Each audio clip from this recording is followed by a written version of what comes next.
What's up, my friends?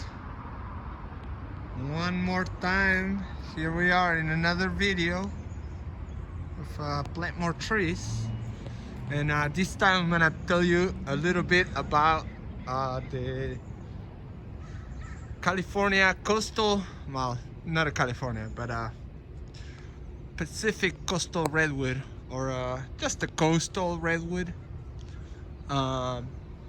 Is Sequoia dendron. Sorry, that's the giant one, the giant sequoia. The botanical name is Sequoia sempervirens, the evergreen sequoia, and it's in the Cupressaceae,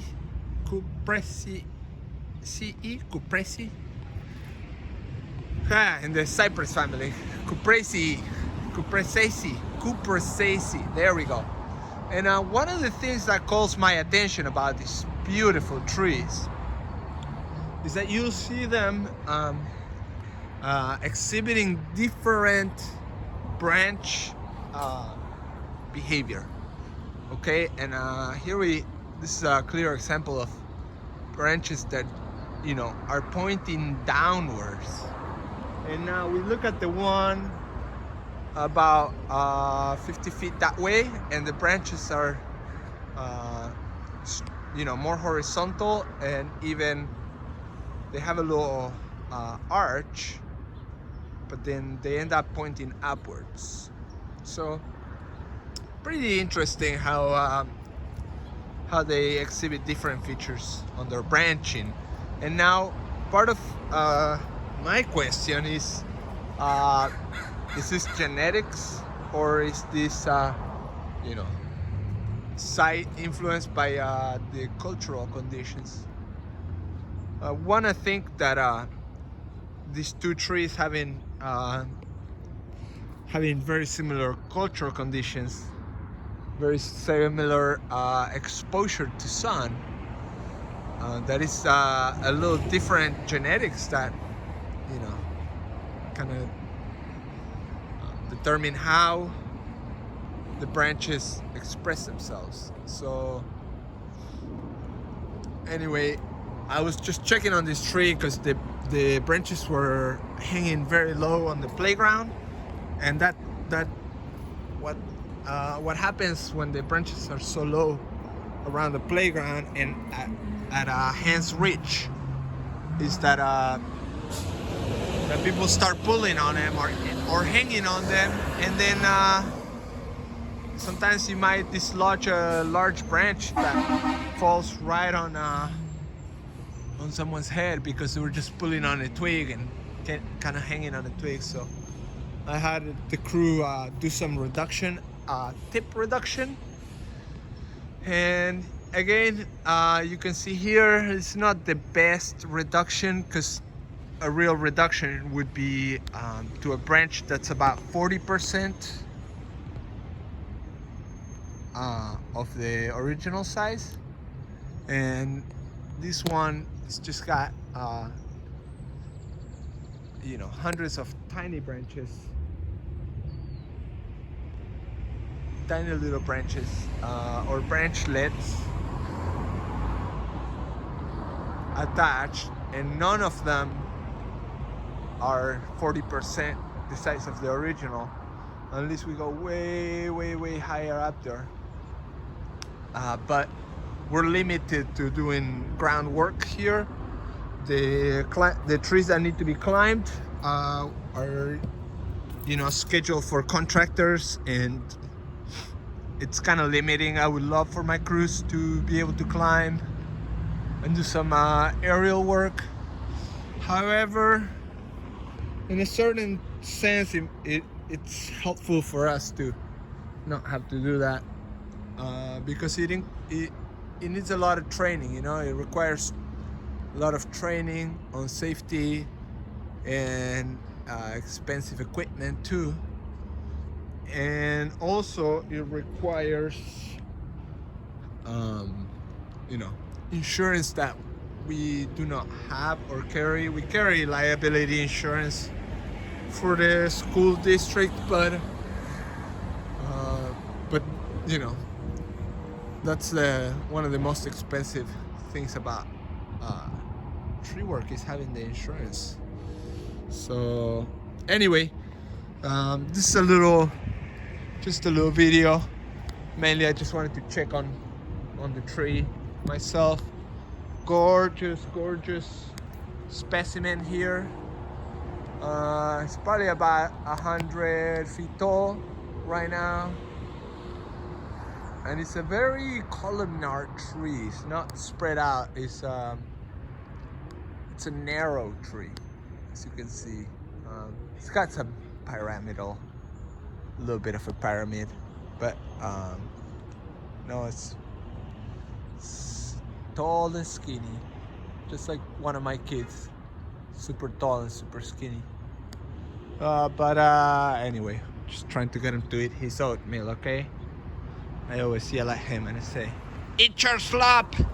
They think it's hilarious, but I'm serious, man. These kids need to eat their slop. Anyway, Sequoia sempervirens, coastal redwood, and in the cypress family. Again, beautiful tree, adapted to live in fire areas. So the bark is super thick, and usually it doesn't even catch fire.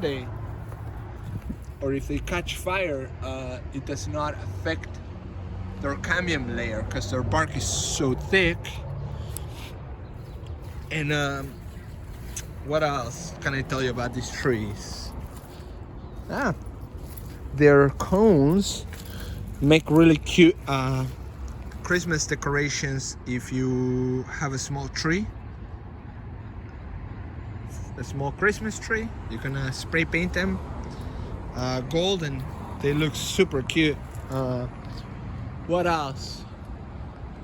They're very resistant to any pathogens.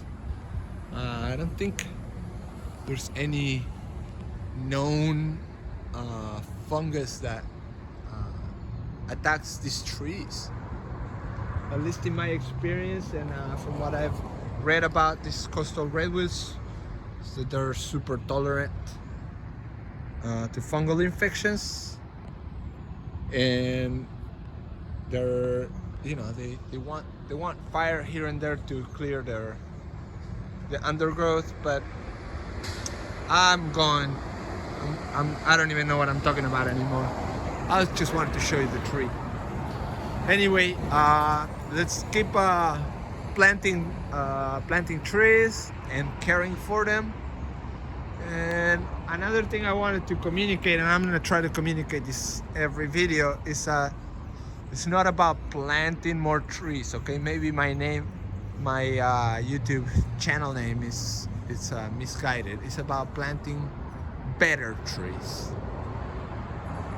Maybe in the near future I'll change the name of the channel to Plant Better Trees. And that means that you plant trees in the right conditions, where we have enough space for the tree to reach maturity, away from buildings and away from compacted soils, that we plant good specimen trees with low lateral branches, young trees. You don't end up planting this 20-year-old tree that's been in a box for 15 of those last 20 years and is really taxed.